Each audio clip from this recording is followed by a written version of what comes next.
there's unconfirmed reports now of explosives found on the Harvard campus. Let's be the regular media. Let's jump right to conclusions. Pat, who do you think did it? Oh, gosh, that had to be a Tea Party member. Had to be a Tea Party member. That's what I was thinking right away. I thought when I saw explosives on a Harvard campus, I thought to myself, Tea Party. This has got to be the Tea Party. It's someone who hates education and they want to blow it up. They're trying to blow up education. Now, what do you have that backs that up at all? Almost all evidence of everything that's ever happened, Glenn, has happened from Tea Party extremists. How do you mean? You know that. How do you know? I don't all the know. School shootings, all the assassinations, pretty much everything ever bad that happens. I don't, but I think that's done by Tea Party members. I just think that that's entirely wrong. In what way? In what way is that wrong? In all cases, in all ways, every way? In every way. I think that's just almost entirely wrong. Well, except for the school shootings. That's been proven to be pretty much Tea Party people. No. Let me give you this. In the wake of the I don't want to join the Wi-Fi, stop popping up on my screen. I'm sorry. It doesn't help to yell at your iPad. I can't take it. It doesn't help. I think there's a way you can stop that. Is there? Yeah. I know of a way. Yeah. It's, other than smashing joining the Wi-Fi. Or smashing it against the wall. Jeez. You drive by a Starbucks. Would you like to drive this? No, I'm going 70 miles an hour. I do not want to join their Wi-Fi. It does do that. It does. Okay. So, in the wake of the apparent deletion of the adjective socialist from a Denver Post description of the Colorado teen shooter. That's amazing. Okay. In case you don't know what this is, there was a shooting in Colorado. Again. A guy went in, and this is one of the most amazing stories, and at 5 o'clock today, we're going to expose how this thing unfolded on the press. We have CNN saying, wow, it was all over in 80 seconds. How did that happen? That was amazing. It was all over. Not God, but thank somebody, thank Penn Jillette that didn't go on for more than 80 seconds. He could have done a lot of damage. Then that story just kind of disappears. Now, why did it disappear? Well, how come it only lasted 80 seconds? Because somebody at the school had a gun. Here's a shot, runs down, is there by 60 seconds, begins to say, pulls the gun out, put the gun down. Guy blows his head off. Done. 80 seconds. One dead. Okay? And it was the shooter who died. Yeah. There's the, that doesn't fit the storyline. Number one. Number two, reason why you don't see this story everywhere. Not just that there was a person there with a gun that stopped it. He was using a shotgun. Wait a minute. Not a deadly assault weapon? No, he's using a shotgun. You know, the kind that Joe Biden recommends everybody gets? Yeah. Yeah. The kind that you just have to have a shotgun and you fire a couple of shots into the air and nothing bad will ever happen. Exactly right. Right? Yes. Unless you're planning on doing trouble and somebody near you has a gun and then they shoot you. Or they say they're going to shoot you and then you shoot yourself. So, reason number two, this is not making any news. The shooter was using a shotgun, not an assault weapon. And number three, the guy was a socialist, an avowed socialist. That's why. In fact, his friends say he was communist. No. Communists don't ever do anything like that. Communists are our friends. Communists have never killed a soul in their life.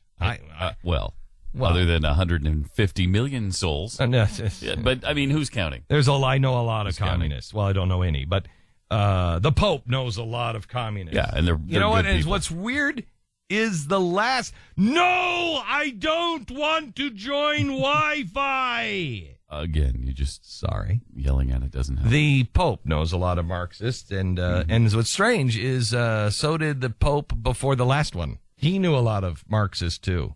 I don't think he felt the same way about Marxist.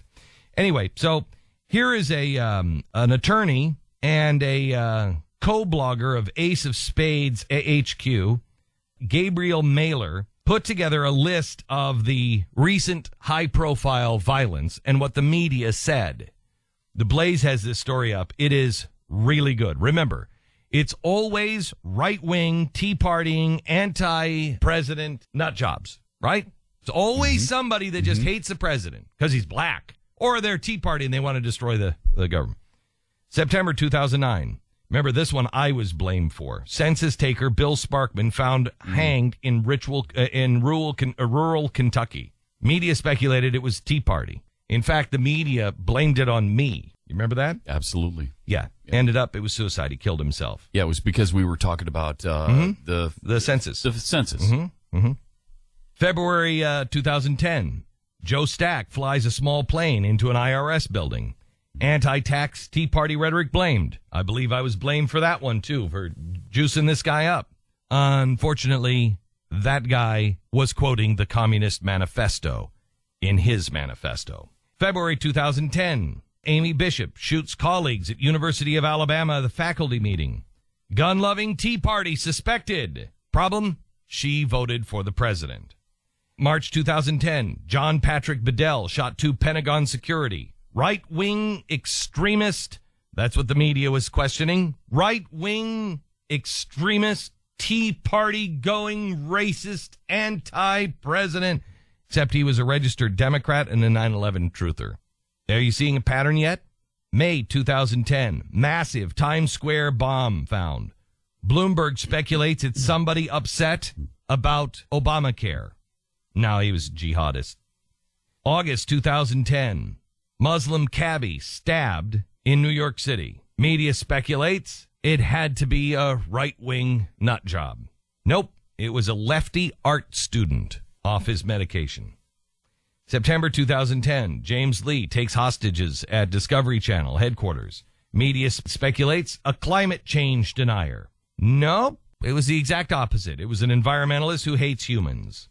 Is anybody seeing why I'm saying the president is in grave danger? Is anybody seeing? Because he is surrounded by these kinds of people. He is surrounded by lefties, communists, socialists, radicals, ends justify the means, climate crazies. That's who this president is around. And they're the ones telling the Secret Service, stand down. Now, I'm not saying that anybody in the administration would ever do anything like this or ever be part of anything like that. But they're the ones saying, stand down. No, Secret Service, do not stand down. You saw how close the president came to a literal murderer standing within 6 feet of the president of the United States during the Nelson Mandela thing. I'm sorry, but there is no good excuse. There's no good reason for that. I know the Secret Service well enough to know the Secret Service knew. They knew of this guy's past. They knew he was a danger. They knew he was not who he was saying. And somebody in the White House said, knock it off. Nobody else in the world has a problem with this. What, the president's going to go out and say he can't be on stage with their interpreter? Knock it off. He's fine. Everybody else all around the world is coming. They're fine. We are too. Guarantee it happened that way. Guarantee it. January 2011, Jared Lee Loughner shoots up campaign event of Gabby Giffords. Tea Party rhetoric is to blame. And actually, it's an apolitical conspiracy theorist. In July 2012, James Holmes shoots up a theater in Aurora, Colorado. Brian Ross suggests he's a Tea Partier live on TV. Nope, just another guy off his medication. 2013, the Boston bombing and marathon. Media suggests it's all about Patriots Day. It's an anti-tax person. Nope, jihadist. Media retroactively blame, this just happened, October 2013. Media retroactively blame right wing for JFK assassination. No, actually, Lee Harvey Oswald was a communist. December 13, student shoots up Colorado school with a shotgun. Denver Post scrubs his self-described socialist beliefs. Wow. It one after another. Yeah. Just doesn't fit their narrative. No, it doesn't. They must have their Tea Party lunatic. Right. So that they can shut us up for good. And you watch. If, God forbid, there is a Tea Party lunatic that does something, because there's lunatics in all walks of life. There are lunatics. So, God forbid, that person will be the poster child of the last 8 years. And none of this will ever be even mentioned. Mm-hmm. This will be lost to history. This is why this story is really, really important. This story is one of those things, quite honestly, that you print and you save. This is one of those things that you make sure that your children learn about. You know, there's an important history book that needs to be written right now. And it is today's history because it's all being rewritten in real time. And it's important that you save it. You write it in your journal. You write what I just shared with you, what's up on the Blaze. You write those things in your journal because your journals will be more important for your kids than any history book because you're seeing it happen right now.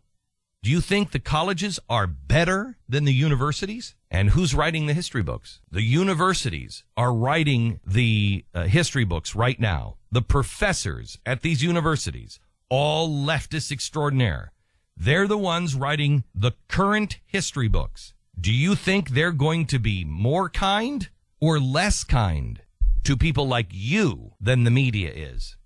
I suggest the media is your best buddy in comparison. This hardcore leftist socialist that the Denver Post is trying to cover and kick the dirt over, the fact that he's a socialist, the student that shot another student than himself at a suburban Denver high school. In one Facebook post, he ridiculed Republicans. He wrote, "You cute Republicans, you're just so cute. The Republican Party on health care, let them die. Climate change, let them die. Gun violence, let them die. Women's rights, let them die. More war, let them die. Is this really the side you want to be on? Really?" And yet he's the guy who goes out and kills them. See, this is the problem with, this is like the guy in Russia. You know, the ends justify the means, and they'll justify absolutely anything. When you start to have people who are fascists and they don't get their way, they'll kill you. They can't coexist. They can't live side by side with you because their principles are upside down. Their principles are not pegged to anything. This guy in Russia who is talking about homosexuality and homosexuals, they need to have their voting rights taken away, he says. And he also, boy, I am so careful on this conversation here with you because I just see how this can be edited. I added "he says" real quick because I just know how people edit my work. How sad and upside down is this world? And he also goes on to the fact that they should be put into ovens. Fascist. But if you're the fascist in charge, what's the problem? He says, this guy says he's got a problem with Republicans because they'll always say, let him die, let him die, let him die, let him die. Well, when he can't make his impact, he decides, well, I'm just going to have to kill people because this is such a, and justify the means. This is such a bad thing. I'm just going to have to kill people to make that point. That's how fascists and communists always go. That's why nudge becomes shove and shove becomes shoot. Look out.